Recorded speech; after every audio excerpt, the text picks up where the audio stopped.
Recently, Photoshop released some new AI features, so today we're going to look at how to use Photoshop's new Generative Expand tool. First, choose a photo. Then select all by either pressing Ctrl-A or Command-A if you're using a Mac device, and copy the image with Ctrl-C or Command-C. After opening a pre-selected photo size, paste the image with Ctrl-V or Command-V and then zoom out to fit the image to screen with Ctrl-0 or Command-0 and resize the image to fit. When trying to fit the image to the pre-selected photo size, you can see that it cuts out a lot of the original photo. To fix this, use Photoshop's new Generative Expand tool. To do that, go back to the original photo and click on Crop.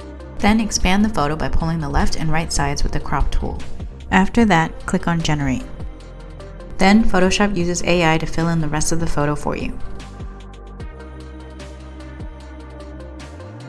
On the right side, you'll find 3 different variations of the expanded photos under the Properties tab, so you can choose which one you like.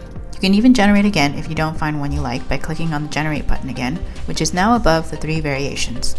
Once you find one that you're happy with, select all by pressing Ctrl-A or Command-A and copying the image with Ctrl-C or Command-C and going back to the pre-selected photo size.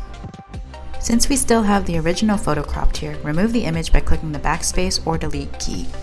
Then paste the generated photo with Ctrl-V or Command-V and zoom out to fit the image to the screen with Ctrl-0 or Command-0 and resize the image to fit in the pre-selected photo size. And that's how you use Photoshop's new AI Generative Expand tool. If you're looking to get professional design help for your business, look no further than PSP Inc. With services ranging from logo design, business card design, and custom web design, grow your business online with the help of experts. Go to pspinc.com/graphic-design for logo or business card design, or go to pspinc.com/web-design to get started with one of our custom web design plans.